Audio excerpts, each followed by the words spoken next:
আসসালামু আলাইকুম। দেশ এবং দেশের বাইরে যে যেখান থেকে শুনছেন সবাইকে স্পোর্টস বাংলা আপডেট চ্যানেল থেকে জানাচ্ছি শুভেচ্ছা। চলে এলাম আরও কিছু নতুন আপডেট নিয়ে। 2026 বিশ্বকাপকে সামনে রেখে আর্জেন্টিনার জয়ের ক্ষুধা এবং লিওনেল মেসির সাথে খেলার অভিজ্ঞতা নিয়ে এনজো ফার্নান্দেজ তার ভাবনা শেয়ার করেছেন সম্প্রতি একটি সাক্ষাৎকারে।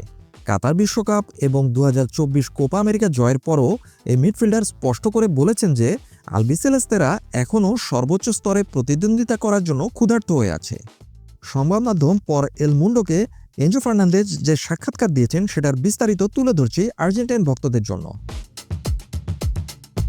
এনজো ফার্নান্দেজ বলেছেন, 2022 সালে যা হয়েছে সেটা এখন অতীত। আমাদের লক্ষ্য এখন শুধুই জয়। চেলসিতে নিজের দায়িত্ব পালনে সম্পূর্ণ প্রতিশ্রুতিবদ্ধ থাকার পাশাপাশি এনজো ফার্নান্দেজ আর্জেন্টিনার ড্রেসিং রুমের মানসিকতা নিয়ে আলোচনা করেছেন। তিনি ব্যাখ্যা করেন যে 2022 বিশ্বকাপ জয় দলের মানদণ্ড বা প্রত্যাশা কমিয়ে দেয়নি। বর্তমান আর্জেন্টিনা দল সেটাকে অতীত হিসেবে ধরে নিয়েছে। তিনি বলেন, যে কোনো কিছুই ঘটতে পারে, তবে আমরা খুব ভালো করছি। আমাদের জয়ের ধারা বজায় রাখতে হবে। যা হওয়ার ছিল তা হয়ে গেছে, সেটা এখন অতীত। আমাদের এখন সামনের দিকে তাকাতে হবে।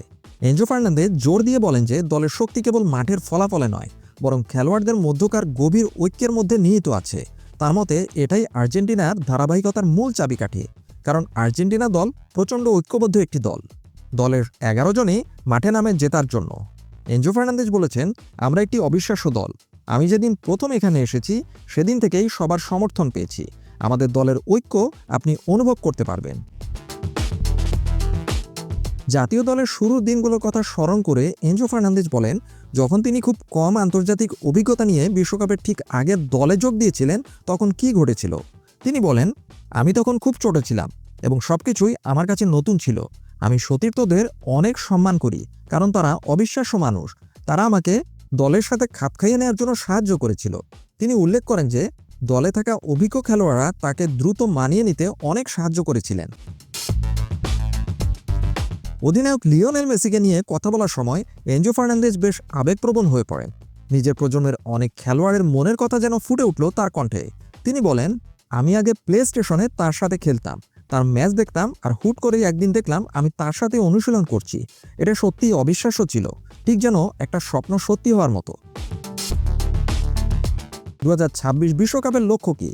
কাতার 2022 বিশ্বকাপ এবং 2024 কোপা আমেরিকা জয়ের পর আর্জেন্টিনা এখন এক নতুন উচ্চতায় নিয়ে গেছে নিজেদের দলকে।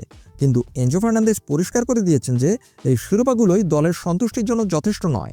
2026 বিশ্বকাপ যত ঘনিয়ে আসছে, আর্জেন্টিনার ড্রেসিং রুম থেকে বার্তাটি একদম পরিষ্কার হয়ে উঠছে।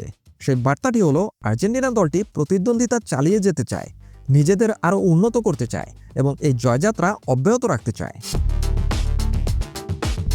লিওনেল মেসির উপস্থিতিতে এনজো ফার্নান্দেজ এবং ম্যাক অ্যালিস্টারের মতো তরুণদের মিডফিল্ড কম্বিনেশন 2026 বিশ্বকাপের জন্য আর্জেন্টিনার বড় শক্তির জায়গা হতে পারে।